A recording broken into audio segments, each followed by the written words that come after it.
ನಿಮ್ಗೆ pav kilo chicken 65 30 ರೂಪಾಯಿ ಕೊಡೋದು ಅಂತ ನೀವು ತಿಳ್ಕೊಬೇಕು ಅದ ಚಲೋ ಐತೋ ಕೆಟ್ಟ ಐತಿ. ಹಂಗತಿ ನೀವು ಕಾಸ್ಟ್ಲಿ ಹೋಟೆಲ್ದಾಗ ಕಾಸ್ಟ್ಲಿ ಕೊಡ್ತಕ್ಕಂಥ ಆಹಾರ ಚಲೋ ಅಂತ ಹೇಳಂಗಿಲ್ಲ. It depends.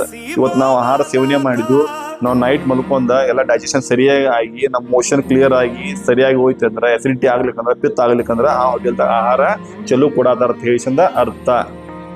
ಗಂಡ್ಲು ಗರಗರ ಮಾಡಿತ್ತು ಎಸಿಡಿಟಿ ಆಯ್ತು ಪಿತ್ತ ಆಯ್ತು ಅಂತಂದ್ರೆ ಆ ಆಹಾರ ಏನೈತಿ ಅದ್ರಾಗ ಮಸಾಲ ಹಾಕಿರ್ತಾರೋ ಟೇಸ್ಟಿಂಗ್ ಪೌಡರ್ ಹಾಕಿರ್ತಾರೋ ಅದ್ರಾಗ ಖರಾಬ್ ಆಯಿಲ್ ಹಾಕಿರ್ತಾರೋ. Palm oil cheap and best palm oil ಅಂತ ಯೂಸ್ ಮಾಡ್ತಾರೆ.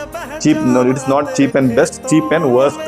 Okay, palm oil it is saturated hydrocarbon compound. ನಮ್ಮ ಬಾಡಿದಾಗ ಡೈಜೆಸ್ಟ್ ಆಗಂಗಿಲ್ಲ, ಬ್ಲಾಕೇಜ್ ಮಾಡ್ತದೆ, ಕರೋನಾ ಆರ್ಟರಿದಾಗ ಹಾರ್ಟ್ ಅಟ್ಯಾಕ್ ಮಾಡ್ತೈತಿ. ಅಂತ ಆಯಿಲ್ ಅನ್ಸಿ ರೋಡ್ ಸೈಡ್ ಎಲ್ಲ ಏನು ಆಯಿಲ್ದಾಗ ಕರಿತಾರಲ್ಲ, ಒಂದ್ಸರ್ತಿ ಆಯಿಲ್ದಾಗ ಏನ ಕರೆದ್ರಂದ್ರೆ ಮುಗಿತದ, ತಿರ್ಗಾ ಮತ್ತೆ ಕರಿಯಾಕ ಹೋಗ್ಬಾರ್ದು. ಅವ್ರು ಏನ್ ಮಾಡ್ತಾರೆ ಇವತ್ತು ಒಂದೊಂದು ವಾರ ಗಟ್ಟ ಅಥವಾ ಎಣ್ಣೆ ಕರೆದ ನಮ್ಗೆ ಏನ್ ಮಾಡ್ತಾರೋ